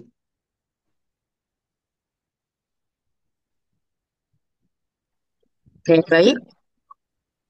Oke, bagaimana Mbak Rapsodi? Sudah jelas? Iya, sudah. Terima kasih Pak Arwani. Oke, baik. Baik, sama-sama. Hmm, Oke, satu lagi saya beri waktu ya Pak. Iya, boleh. Boleh, silakan. Oke, Pak Sudari, silakan Pak Sudari. Ya, terima kasih Bu Ripa. Suaranya hilang ya. Izin Pak Kiai, terima kasih Silakan. Bu Ripa atas kesempatannya. Hanya satu pertanyaan aja Pak Kiai. Silakan. Eh, saya lihat tuh kan di apa namanya ada video-video TikTok, ada di IG itu ada rumah potong Ya. ayam yang digantung kakinya dipotong gitu. Dan saya sebenarnya mau implementasi pakai teknologi seperti itu. Ini gimana dari hukum Islamnya Pak Kiai? Ya kan kalau dulu saya waktu kecil dulu anak orang tua suruh pegang sayapnya kan dipotong gitu. Ini kalau digantung Ya. kakinya itu gimana Pak Kiai? Itu ingin penjelasan Pak Kiai. Baik, Pak Sudari, terkait dengan penyembelihan yang menggunakan alat atau metode kekinian. Nah, itu yang menggunakan alat mesin itu diperbolehkan. Ada fatwanya dalam fatwa MUI diperbolehkan. Nanti karena menyembelihnya ribuan, misalkan ribuan atau ratusan ekor dalam satu waktu ini kan nggak mungkin kalau secara manual. Itu ayamnya belum habis, tangannya udah kecapian dulu. Nah, ini pakai mesin itu dalam fatwa MUI sudah ada dan itu diperbolehkan. Nanti operatornya ketika memulai dia membaca basmalah. Nah, kemudian ada dengan menggunakan alat misalkan tadi kakinya digantung dengan alat apa itu juga diperbolehkan asal dipastikan standar penyembelihan sesuai dengan fatwa MUI tadi itu terpenuhi. Misalkan eh, alat untuk menyayatnya itu tajam. Kemudian tiga hal, almari saluran pernapasan, almari saluran makanan, al-hulkum saluran pernapasan, dan al-wadajain itu terpotong. Kemudian biarkan sampai darah mengalir deras, kemudian terdiam, baru setelah itu proses berikutnya. Artinya matinya ayam tadi itu karena proses penyembelihan tadi. Nah, kalau seperti itu maka diperbolehkan hukumnya. Kemudian juga ada alat yang istilahnya stunning, pemingsanan.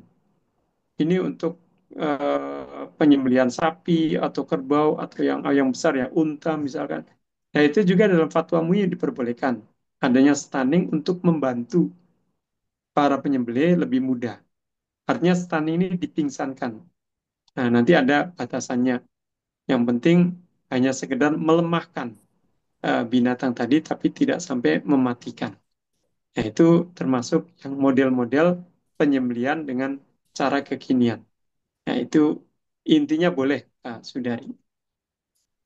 Oke, makasih Pak Kiai. Ya, sama-sama. Oke, baik. Sebentar ya. Di sini Pak ya ada. bahas tentang katanya kuas dibuat dari bulu babi untuk mencat rumah atau villa atau dipakai untuk menggosok mentega. Apakah ini tergolong haram atau makruh? Mohon Baik, diperjelas Pak Yai. iya, betul. Jadi tadi yang saya sampaikan dalam presentasi ada freezer atau kulkas. Itu diberi logo halal, padahal itu tidak untuk dikonsumsi. Nah, itu maksudnya adalah khawatir nanti komponen pendingin dalam freezer tadi itu terbuat dari unsur babi yang akhirnya mengkontaminasi makanan apa-apa yang ada di dalam freezer kulkas tadi menjadi terkena najis mughalladhah. Nah, begitu juga yang kuas, Bapak Ibu. Kuas ini kan aslinya untuk ngecat. Kuas untuk ngecat tembok, untuk ngecat jendela, pintu. Nah, kuas ini ada yang terbuat dari unsur apa dari bulu babi, ada yang terbuat dari bulu selain babi. Nah, kalau kuas ini terbuat dari bulu babi, kemudian digunakan untuk mengoles selai ke kue pukis atau margarin, coklat, madu ke martabak, nah ini akibatnya fatal. Walaupun martabaknya ini bahan bakunya halal, prosesnya halal, tapi ketika endingnya akhirnya dioles selai atau margarin atau keju dengan menggunakan kuas yang bulunya terbuat dari bulu babi, maka martabaknya menjadi terkontaminasi najis dan najisnya najis mukhalladh najis berat, maka sangat riskan, tidak mungkin untuk disucikan. Makanya martabaknya akhirnya menjadi najis, mutanajis, terkena najis dan haram dikonsumsi. Jadi kuas itu sendiri ini kalau tidak salah nanti ada tandanya gitu. Kuas yang bulunya terbuat dari babi dengan yang tidak terbuat dari babi. Makanya Bapak Ibu para peserta jika memerlukan kuas sebagai salah satu alat produksi makanan di SPPG Bapak Ibu, maka pastikan kuas itu bukan dari bulu babi. Karena ada kuas yang terbuat dari bulu babi, ada kuas yang terbuat bukan dari bulu babi.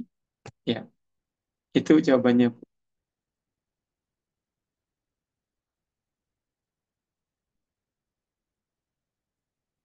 Ya, Silakan Bu Moderator. oke. Tadi pertanyaannya dari eh, Ibu Dewi Setiawati. Bagaimana Bu? Maaf Bu, Ibu Dewi. Bapak Abu Sahman. Sudah jelas belum ya, Pak Abu Sahman? Sudah, baik, terima kasih Pak Kiai. Oh, sudah. Baik, Oke. sama-sama. Bagaimana Pak Yai? Masih lanjut atau enggak?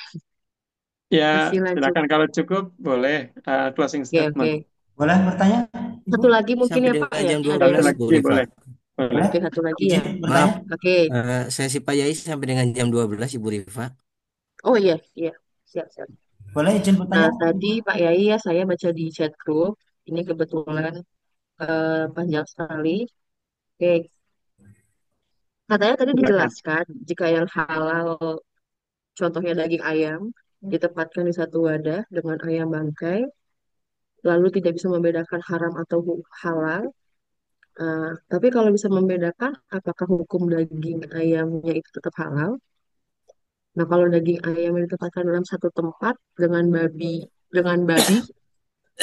tapi babi bias mungkin ya Pak ya. Oke, Iya, dibedakan dagingnya, itu gimana hukumnya gitu Pak? baik. Jadi tadi ya potongan daging ayam yang satu hasil sembelihan syar'i, yang satu bangkai mati tercampur. Kalau bisa membedakan, maka silakan masih boleh ambil potongan daging ayam yang hasil sembelihannya, kemudian disucikan terlebih dahulu karena dia bersentuhan dengan yang bangkai tadi ya. Bangkai ini kan najis.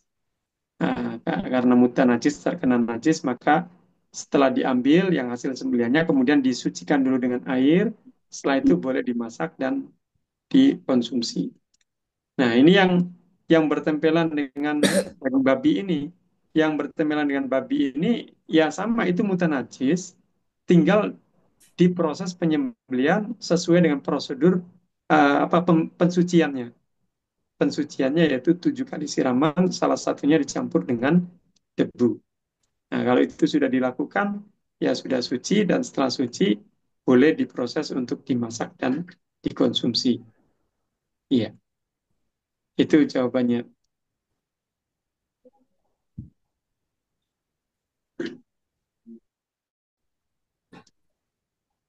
Silakan Bu Moderator. Oke, sudah ya Pak ya.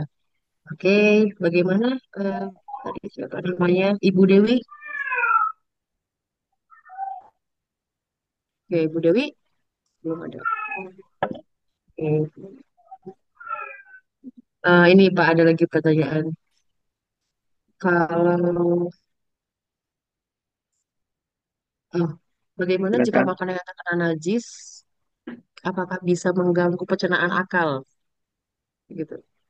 Iya, jadi yang mutanajis ya, yang terkena najis ini kan hukumnya haram dikonsumsi kalau belum disucikan. Jadi bedakan antara najis dengan mutanajis ya. Kalau najis ini memang asalnya najis, seperti bangkai, darah, nanah itu najis, tidak boleh dikonsumsi. Nah, ada lagi yang mutanajis, terkena najis, terkontaminasi najis. Asalnya sih suci, halal, tapi terkena najis. Nah, dalam kondisi terkena najis belum disucikan, hukumnya haram dikonsumsi. Tapi kalau bisa disucikan dan suci kembali, maka setelah disucikan hukumnya halal dikonsumsi. Ya, Oke, oke, ya, oke, siap Pak. Ya, teman-teman semuanya. Oke, tadi pertanyaan sudah saya himpun dan sudah dijawab sama Pak Yai. Ini sampai jam 12. Namun mungkin saya akan hitung sampai 3. Kalau tidak lagi yang bertanya, saya akan tutup. Tapi saya akan kasih kesempatan ke Bu, Bapak Ibu. Mungkin izin Bu, raise saya hand. sudari Bu, Ya, ada yang masih silakan raise mau hand tanya ya. lagi Bu, dengan Pak Kiai Bu. Pak Kiai silakan. Ya, gini, silakan. kalau di rumah potong ayam itu kan ratusan bahkan ribuan, itu kan salah satu di Ini Pak. siapa namanya ya, Pak? Saya sudari Bu, sudari, Oh, sudari. Ini kan Pak Kiai kalau di rumah potong unggas itu kan ribuan yang mau dipotong. Di Betul. fatwa MUI itu kan harus menyebut nama Allah ini Bismillahirrahmanirrahim. Itu apakah satu ekor tuh satu baca Bismillah itu gimana tuh Pak Kiai? Ya, kalau menggunakan mesin yang operator ya, operator secara otomatis, eh, mesin yang dia menangani ribuan ekor ayam atau unggas, itu cukup di awal ketika tombol start untuk proses penyembelihan. Operatornya membaca basmalah. Ya, seperti itu. Tapi kalau manual satu persatu saya kira tidak mungkin ya 1.000 potong pakai manual pakai tangan, itu akan tidak memungkinkan. Paling ya sehari berapa puluh ekor atau maksimal 100 ekor. Nah itu tetap setiap potongan itu membaca basmalah. Oke, oke, terima kasih Pak Kiai. Ya, sama-sama. ini ada Pak Fahmi Arfian. Silakan, Pak Fahmi. Oke, Assalamualaikum warahmatullahi wabarakatuh. Waalaikumsalam warahmatullah. Silakan Hmm. Pak. Pak Kiai, ini kan dari tadi kan bahasnya tentang hewan ya, hewan Ya, yang agar halal gitu. Contohnya ayam tadi dengan cara disembelih.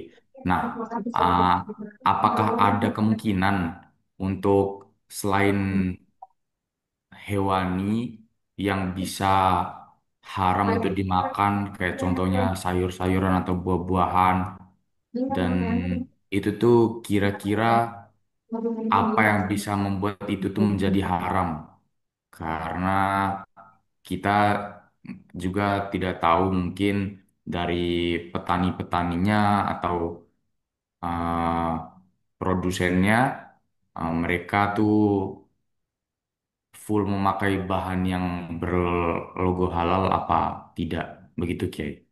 Kasih. baik, baik Pak Fahmi ya. Jadi betul tadi dalam diskusi banyak pertanyaan dan diskusi tentang bahan-bahan hewani.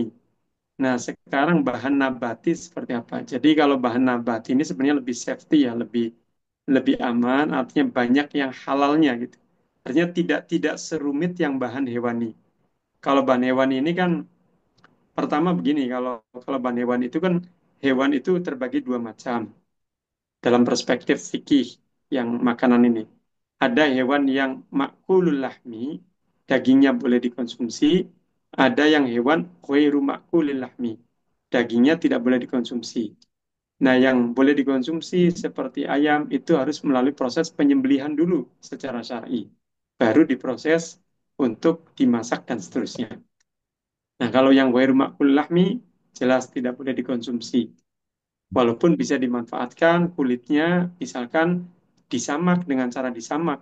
Disamak nanti kulitnya bisa dijadikan sajadah atau baju atau aksesoris dan seterusnya. Sudah disucikan dengan cara disamak tadi. Nah, sekarang yang nabati, ya pertanyaan Pak Fahmi. Yang nabati ini intinya kalau tidak membahayakan, itu halal dikonsumsi. Jadi ada jenis macam sayuran apapun, buah-buahan apapun, dan itu tidak membahayakan dan jelas bermanfaat ya. Artinya ada unsur vitamin dan yang lainnya, gizi yang kaitan gizi. Nah itu halal dikonsumsi. Kecuali kalau ada unsur membahayakan atau iskar, memabukkan. Nah ini baru diharamkan. Contoh kecubung. Nah ini kan nabati, daun atau pohon, tumbuhan, tumbuhan. Nah, ini haram dikonsumsi karena ada unsur iskar. Ganja juga tumbuhan. Nah, ini haram dikonsumsi. Walaupun daunnya atau ganja kecubung opiumnya itu suci. Suci dalam arti ketika ada orang sholat, kemudian di saku bajunya ada opium, ada ganja, sholatnya sah, nggak masalah. Karena itu suci. Tapi kalau untuk dikonsumsi, walaupun nabati, tapi ada unsur iskarnya. Nah, ini makanya haram dikonsumsi. Atau misalkan ada entah jenis buah atau jenis sayur atau apa ya tumbuhan yang menurut ahlinya, kalau kita di Indonesia misalkan ada Badan Pengawas Obat dan Makanan atau badan yang terkait dengan hasil pertanian perkebunan, nah kemudian dinyatakan bahwa ini tidak layak dikonsumsi oleh manusia. Nah maka penjelasan itu, ketetapan itu menjadi dasar secara fikih bahwa tumbuhan itu secara fikih haram dikonsumsi. Nah, itu Pak Fahmi. Jadi intinya tidak ada madorot dan iskar, tidak membahayakan dan tidak memabukkan. Berarti asal fisiklinya kelihatan bagus dan tidak membahayakan atau mencurigakan atau mungkin ada ulatnya dan lain-lain, berarti insya Allah halal ya, Gaya. Ya. Iya halal, halal Pak. Jadi, kecuali nanti kalau ada ulatnya, ada apa nanti lain lagi Pak. Ya. Jadi ini yang murni yang tumbuhan, misalnya berupa sayuran atau buah-buahan, dan secara adat di situ ini dimakan, nggak menimbulkan bahaya, atau secara penelitian dari badan terkait, oh ini sudah bermanfaat, tidak ada bahaya, nah itu secara fikih hukumnya otomatis halal. Oke, makasih Pak Kiai. Iya, sama-sama. Jelas sekali Pak, terima kasih Pak. Satu lagi Bapak ada di kolom chat Pak Yai. Ini Silakan. pertanyaannya, jika ada satu produk yang haram, terus dimodifikasi Pak, dan dihilangkan unsur haramnya, tapi nama produknya sama. Nah itu hukumnya masih haram atau enggak? Contohnya sirup rum katanya. Sekarang banyak label halal. Iya, jadi begini ya, eh, kalau dari aspek halal, sertifikat halal itu kan nanti fatwa produk halal itu akan mengecek ini bahan bakunya apa, bahan penolong, bahan tambahannya apa, kemudian proses produksinya seperti apa, kemudian packaging pengemasannya seperti apa, kemudian namanya apa, kemudian apa kemasannya seperti apa, gambarnya juga bagaimana. Nama dan gambar juga berpengaruh. Artinya kalau bahan bakunya semua halal, clear, suci, halal, tapi nama produknya itu terkait dengan kekufuran atau kemaksiatan yang secara syar'i tidak pantas. Ada bakso tapi namanya bakso iblis jahanam misalkan. Nah, ini kalau mengajukan sertifikat halal itu tidak akan mendapatkan sertifikat karena nanti ketika fatwa produk halal itu tidak direkomendasikan, artinya ini ada masalah dengan nama. Namanya tidak sesuai dengan koridor syari. Walaupun bahan bakunya prosesnya semuanya clear. Atau misalkan dengan gambarnya, bahan bakunya suci, halal, prosesnya juga clear, tidak terkontaminasi najis, kemudian namanya juga bagus, misalkan nama baksonya bakso segar, misalkan. Nah, tapi gambarnya ini ada unsur-unsur ya entah unsur kejahatan atau unsur pornografi atau apa. Nah, ini juga nanti tidak diberi rekomendasi untuk sertifikat halal. Nah, itu secara regulasi ya Pak. Jadi secara regulasi, secara fikih harus dipenuhi dan regulasi juga harus diikuti. Nah, seperti itu. Ya, Oke, bagaimana tadi Mas Reski atau Mbak Reski, bagaimana? Sudah mafhum atau belum ya? Sudah jelas atau belum ya? Ah, sudah jelas. Oke, terima kasih. Ya, siap.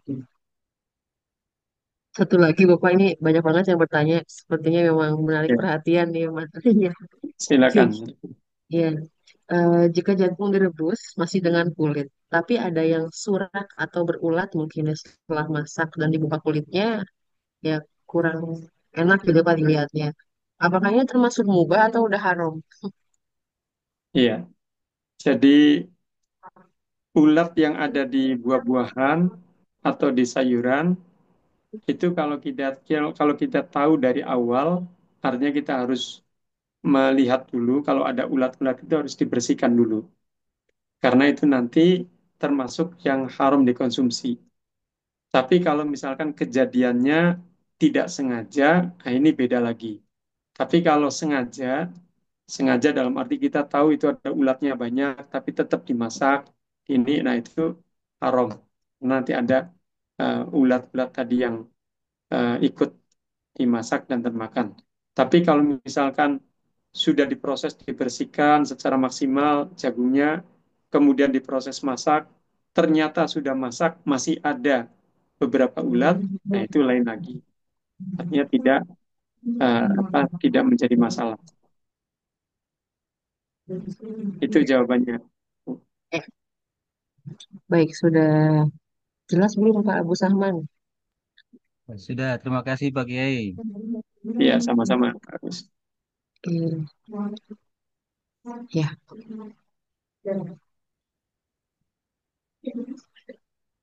Ini ada lagi Pak. Kalau mengukus telur, sedangkan sebagian kotoran ayam masih nempel di telur, itu gimana Pak? Iya, itu tadi sebenarnya sama seperti yang Kalau sama ya ulat di tadi ya, jagung tadi. Jadi intinya ulat. begini, ketika telur telur mau dimasak, maka harus secara maksimal dibersihkan dulu. Dibersihkan, disiram dengan air secara maksimal. Kalau sudah betul-betul maksimal, kemudian dimasak, ternyata setelah dimasak masih ada sisa, nah itu istilahnya itu ma'fun anhu, dimaafkan Maaf. najisnya itu, iya. Tapi tadi harus awalnya itu harus maksimal dulu. Harus maksimal dibersihkan dulu, disiram air, kemudian dikukus atau digodok. Nah, setelah masak ternyata masih ada, yaitu ya ma'fun anhu, dimaafkan. Sama seperti Oke. ulat yang ada di jagung tadi. Baik, baik, baik. Ya, oke. Kalau di ya, baik Bapak Ibu semuanya, tadi sudah disampaikan oleh Bapak Kiai Sarozi yang sudah dipaparkan semua hal ya. Salah satunya adalah tadi urusan apa hukum halal, halal atau haram atau mubahnya. Terus juga tadi mengenai penamaan juga ya. Dulu juga saya Pak, pernah apa dulu makan mie gacoan ya Pak. Itu ada mie iblis Iya. gitu ya Pak ya. Ada mie apa syaiton lagi Pak. Namanya syaiton itu bahasa Arab mie syaiton. Ya, itu kan halal tapi kan mungkin kayak ada namanya nggak ikhtiat gitu ya, nggak berhati-hati terhadap penamaan nama. Jadinya orang yang mungkin merasa apa ya, hmm, pas makan itu kayak ini mana nih level syaitonnya gitu ya, saking pedesnya tuh dinamaan syaiton ya, kurang pas kedengarannya gitu ya. Jadi makanya harus dirubah namanya dan tidak akan masuk pada tadi jalur sertifikasi halal begitu. Nah, Bapak Ibu di sini semuanya, Mbak Mas semuanya jangan lupa ya untuk nanti mungkin apa menghafalkan beberapa istilah-istilah fikih kayak tadi ada najis sebutan najis ya itu juga penting ya uh, untuk dihafal untuk diaplikasikan di tempatnya masing-masing. Oke, baik. Pak Yai, di kolom sudah tidak ada lagi pertanyaan, pun juga tidak ada raise Baik, hand. Oke, mungkin saya cukupkan sampai sini. Terima kasih banyak Pak Yai sudah ya sama-sama Bu hadir Rifat. sia waktunya untuk kami. Alhamdulillah sudah selesai waktu kita. Sekarang sudah jam 11.56 sebenarnya ya. Ada 4 menit lagi, tapi tidak apa-apa. Saya cukupkan. Allahul muwaffiq ila aqwamit thoriq. Assalamualaikum warahmatullahi wabarakatuh. Waalaikumsalam warahmatullahi Waalaikumsalam Waalaikumsalam warahmatullahi wabarakatuh. Mungkin warahmatullahi ada Terima closing kasih Pak statement Yai. dari Saya izin Pak Yai. pamit undur. Baik, baik Bapak Ibu sebagai closing statement, mudah-mudahan di kemudian hari Bapak Ibu menjadi penyelia halal di masing-masing SPPG MBG atau di tempat usaha Bapak Ibu yang lain. Dan tentu harus ada baiknya terus menambah wawasan fikih tentang makanan, minuman, obat-obatan, dan kosmetik. Bapak Ibu bisa membaca hasil fatwa MUI secara online ada di websitenya atau bisa di-download secara gratis. Kumpulan fatwa MUI tentang makanan, minuman, obat-obatan, kosmetik, dan jasa. Dan ini sangat menambah eh, sangat baik untuk dipahami oleh Bapak Ibu sebagai penyelia halal di kemudian hari. Baik, itu saja Bapak Ibu para peserta apa yang dapat saya sampaikan. Mohon maaf jika ada kekurangan dan kesilapan. Akhirul kalam, wassalamualaikum warahmatullahi wabarakatuh. Waalaikumsalam Waalaikumsalam warahmatullahi warahmatullahi wabarakatuh. wabarakatuh. Baik, Bapak Ibu.